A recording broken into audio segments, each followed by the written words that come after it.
Assalamualaikum warahmatullahi wabarakatuh. Hai semuanya, perkenalkan nama saya Alsasta Safero Putri Soekarno. Saya dari Prodi S1 Pendidikan Guru Sekolah Dasar dengan nomor NIM 860401461. Saya dari Fakultas Keguruan Ilmu Pendidikan. Di sini saya akan menyelesaikan tugas tutorial 3 mata kuliah Filsafat Ilmu. Di sini saya akan menjelaskan dalam materi filsafat ilmu dan isu kontemporer pendidikan nasional.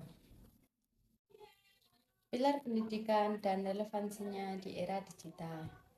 Dalam konteks pendidikan, pendidikan itu sebagai dasar atau tiang penguat sistem pendidikan. Yang pertama, makna pilar pendidikan.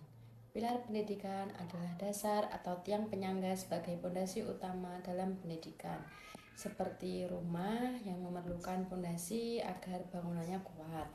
Pilar berfungsi dalam pendidikan sebagai membentuk arah, tujuan, kualitas pendidikan untuk membantu peserta didik menjadi pribadi yang cerdas, berkarakter, dan berketerampilan yang baik. Dalam pendidikan nasional, pilar menjadi landasan pembentukan karakter, pengetahuan, dan keterampilan peserta didik. Pendidikan tidak hanya berfokus pada akademik, tetapi pendidikan juga berfokus pada pembentukan nilai dan kepribadian pada anak. Pendidikan membutuhkan dasar agar tujuan dalam sistem pendidikan dapat tercapai dengan baik. Yang kedua, prinsip dasar pendidikan menurut Ki Hajar Dewantara. Dalam filosofi ini berasal dari Jawa kuno atau Jawa halus. Dalam filosofi kehidupan Ki Hajar Dewantara, yang pertama ing ngarsa sung tulodo, yang artinya di depan memberi teladan, seperti guru yang memberi contoh yang baik untuk siswanya. Yang kedua ada ing madya mangun karso, di tengah membangun semangat, seperti guru yang selalu memberi motivasi dan semangat untuk peserta didik. Yang ketiga tutwuri handayani. Tutwuri handayani memiliki arti di belakang memberi dorongan atau dukungan, seperti guru yang selalu mendorong dan memberikan semangat untuk siswa.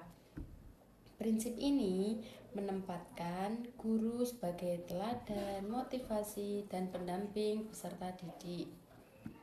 Yang ketiga, analisis relevansi dan tantangan dalam penerapan prinsip tersebut di era digital, seperti adanya pembelajaran daring, literasi digital, karakter pendidik, dan peran guru.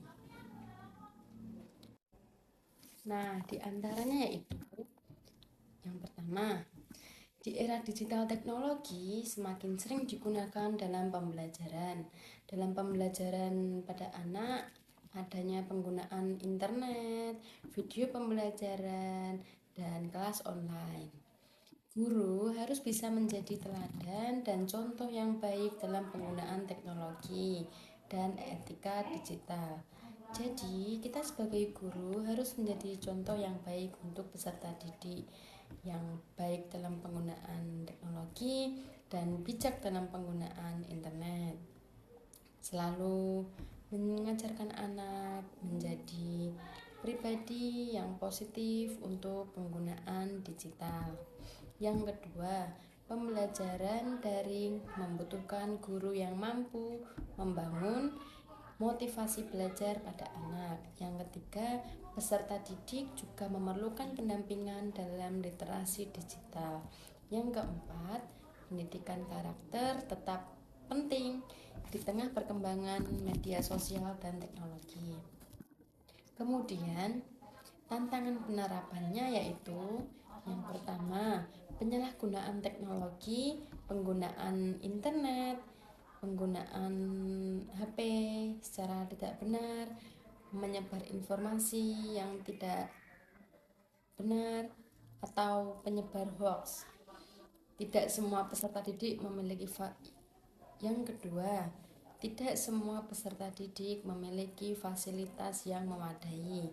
Yang ketiga, kurangnya literasi digital pada anak. Yang keempat, menurunnya berinteraksi sosial secara langsung. Kemudian saya akan menjelaskan contoh aktual dalam hal tersebut.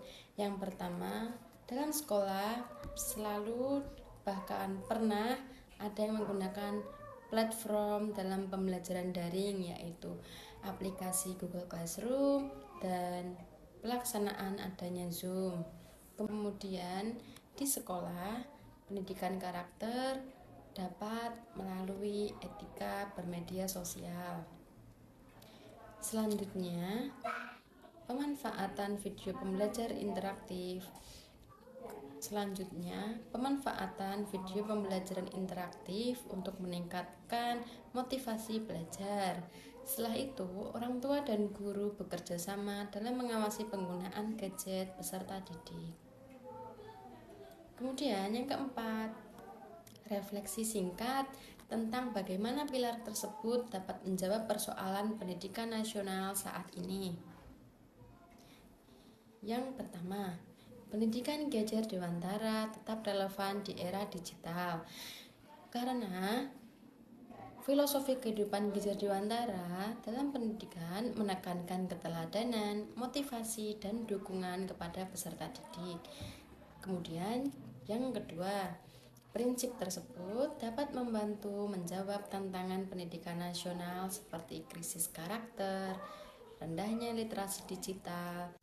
Jadi, kesimpulannya yaitu pendidikan di era digital memerlukan keseimbangan antara penguasaan teknologi dan membentukkan karakter.